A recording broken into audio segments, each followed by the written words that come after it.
Pourquoi moi? Pourquoi moi plus qu'un autre? Pourquoi est-ce que j'ai accepté ou est-ce que j'ai pas su refuser? Moi j'ai envie de vous répondre. À l'âge où ça vous est arrivé, vous n'aviez pas de licence. C'est un peu rassurant, mais ça suffit pas quoi. Là, il y a du chemin à faire, je crois. Encore du chemin. Encore du chemin à faire.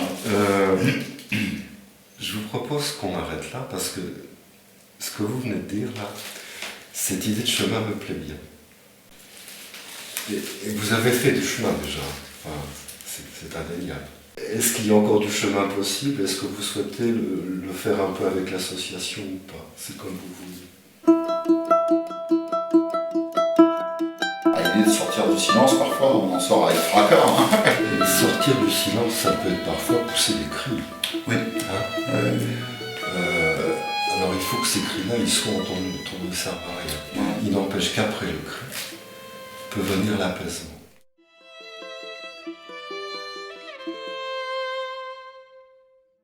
C'est une personne qui a appelé simultanément plusieurs professionnels.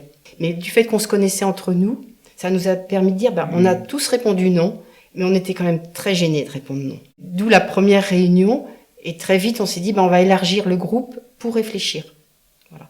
Et la toute première idée, c'était effectivement d'emblée de créer un groupe de parole, et d'emblée aussi de commencer à se former entre nous, entre pairs, parce qu'on savait bien qu'on n'accompagnait pas bien les gens qui venaient nous voir. On a essayé de répondre à sa question. On a organisé des groupes de rencontres pour que les personnes qui ont vécu ces violences puissent se rencontrer, discuter, partager leur histoire. Je gardais en moi vraiment une colère forte. Je me sentais vraiment très seule face à ce que je vivais. J'avais très envie d'en parler, mais en fait, personne n'avait envie d'entendre. Voilà, cette colère, il fallait que je la sorte. Et puis j'avais vraiment besoin de comprendre ce qui m'arrivait. La fonction du groupe, c'est aussi de rappeler qu'il y a une organisation sociale qui fait qu'il y a un nombre énorme de femmes principalement qui sont agressées et qui ne sont pas agressées en tant qu'elles-mêmes, mais qui sont agressées en tant que femmes. C'est important. Ce qui déjà m'a fait du bien, ça a été de me rendre compte que j'étais pas seule dans cette situation-là. Je me suis également rendu compte qu'il y avait autant de situations qu'il y a d'individus touchés par cette problématique-là. Voilà, on avait vraiment tous et toutes des parcours très très différents, des histoires de vie très différentes, des manières de les vivre aussi complètement différentes. Ces femmes-là, elles continuent de grandir en moi. Vraiment, c'est un peu comme si c'était des sœurs, voilà, des sœurs de misère, on pourrait dire, des personnes qui tentent par tous les moyens de se raccrocher à la vie. Toutes ces femmes-là, moi, je suis, en fait, je suis en admiration devant le boulot qu'elles ont pu faire. Ce qui m'a aidée à mieux les accompagner, c'est d'être bénévole et de ne pas être institutionnelle, en fait. C'est-à-dire de prendre le temps de recueillir la parole et d'être cette personne qui accueillait la parole et qui allait rester cette référence en fait. Et ça pouvait effectivement durer des mois, des années, mais on était là, on était cette référence. Je leur ai demandé beaucoup à l'association, c'est vrai, parce qu'il y a la gendarmerie, le tribunal, l'avocat, je les ai entraînés dans des trucs, waouh. Toute seule, j'aurais pas eu les épaules assez larges. Pour les prises de rendez-vous et tout ça, il y avait toujours une écoutante ou même les deux qui étaient avec moi pour m'épauler. Ça a été des personnes vraiment qui m'ont redonné confiance en moi, qui m'ont redonné de la force, qui m'ont écouté sans me juger, qui m'ont aidé à reprendre confiance dans la vie. J'ai beau détruire des barricades, j'ai beau frapper sur mon tambour pour que le monde accourt. Il y a un moment où ça sort, il faut que ça sorte, quoi. C'est tellement lourd sur les épaules qu'à un moment donné, on est anéanti et il faut venir à l'association, il faut téléphoner à l'association, il faut se faire aider. Même si le parcours est long, mais faut y aller à un moment donné, quoi. Alors la démarche n'est pas facile, c'est sûr. Parce qu'on a peur, parce que on se sent étiqueté, parce que les gens d'extérieur, ils pensent qu'à un moment donné, on est psy, faut pas se leurrer, c'est vrai. Alors que avec les écoutantes, on peut dire tout ce qui va pas, quoi. Nos tocs, pas envie de vivre, enfin. Après, je sais pas si ça fait ça à tout le monde, mais il y a quelque chose qui se passe, quoi. Les gens qui viennent ici, ils savent qu'ils viennent à sortir du silence. Donc ils font bien une démarche pour sortir du silence. Et c'est toujours une démarche volontaire. Parfois ça prend du temps à mûrir. Et puis à un moment donné, peut-être on ne sait pas trop pourquoi, les gens viennent ou demandent à nous rencontrer.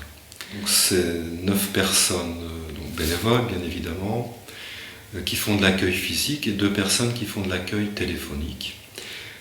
Ce qui est intéressant dans l'association et dans ce lieu-là, c'est qu'ici on peut prendre le temps. On prend du temps pour accompagner par les mots, afin que puisse être nommé l'innommable et que l'indicible puisse être dit. Quand on sort, après avoir subi ce que l'on a subi, on est constamment en terrain miné et en état d'alerte. Et donc ici, c'est contribuer à apaiser et contribuer à déminer. C'est essayer de contribuer à la cicatrisation. Ça altère effectivement là où les perceptions qu'on peut avoir du monde, de l'autre, en fait. Et de soi. Et de soi, forcément, et plongé dans un profond mutisme, rapport à la honte, rapport à la culpabilité, rapport au regard des autres, du coup, à ce qu'on vit. C'est violent parce que ça enferme dans quelque chose, quoi, en fait. Quoi. Une bulle qui gonflait, dans une totale introversion. Donc pendant 15 ans, la boucle elle est restée à l'intérieur. C'est tellement inimaginable, en fait. Quoi. Et du coup, il faut vivre aussi avec le déni des personnes et des proches à qui on se confie et qui rejettent. Ils ne peuvent pas l'entendre, ils ne peuvent pas le recevoir. Oui, puis ça remet le devoir de protection, de responsabilité en cause, et que du coup, c'est plus facile d'être dans le déni que de savoir aussi comment dans la structure, il y a des failles qui peuvent s'organiser, quoi, en fait. Parce que la société n'avait pas forcément non plus peut-être le même niveau de vigilance qu'aujourd'hui, quoi, en fait. Et il y a toujours des interrogations. Et c'est en même temps les rencontres avec les personnes victimes, et puis aller après en formation, confronter l'ensemble qui permet d'avancer.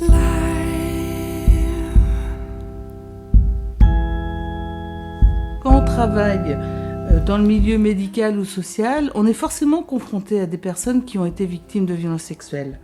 Le groupe de professionnels nous a aidés à mieux appréhender cette question, pour oser poser la question, pour que les femmes, les hommes qui sont victimes puissent le dire sans se sentir coupables d'avoir été victimes.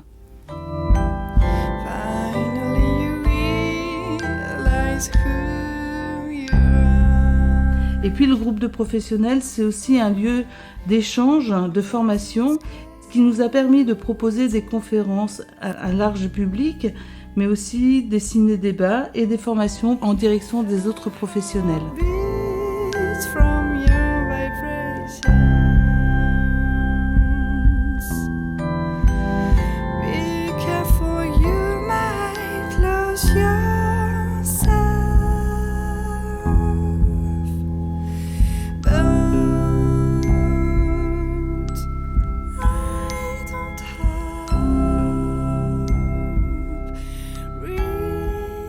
Ça m'a vraiment soulagée d'apprendre que des actions de formation étaient mises en place pour les professionnels de la santé ou du social, parce que quand on se sent pas cru, quand on vous renvoie de la culpabilité, c'est 2 fois plus violent en fait.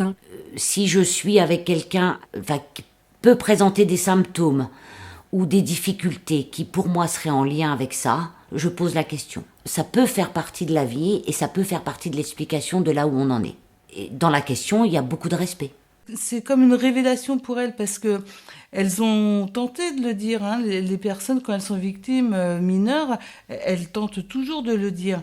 Mais on n'a pas toujours été prêt autour d'eux ou d'elles à entendre cette réalité-là. Et là, tout d'un coup, on leur pose la question.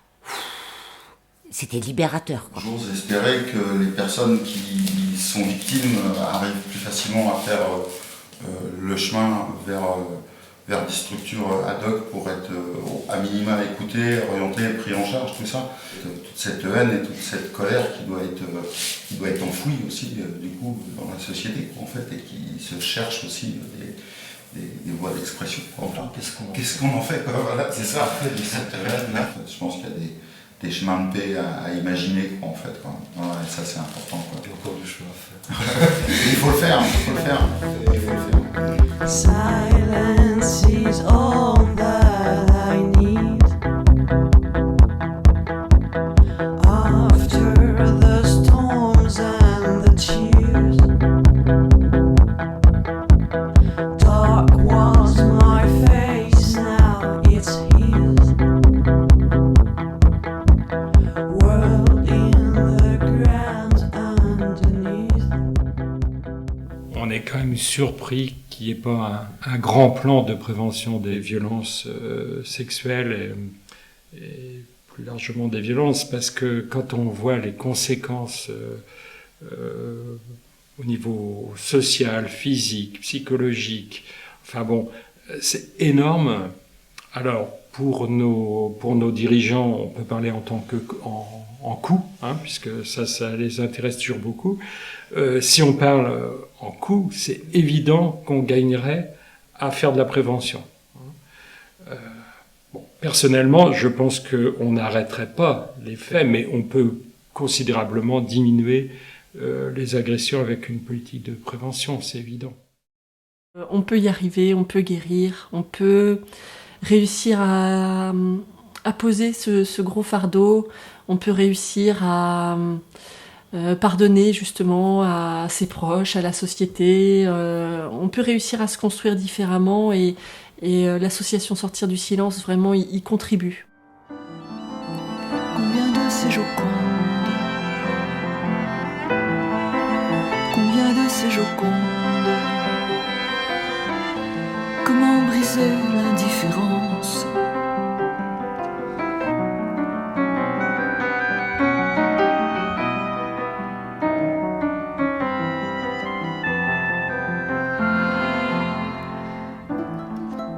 Mais si on laisse faire,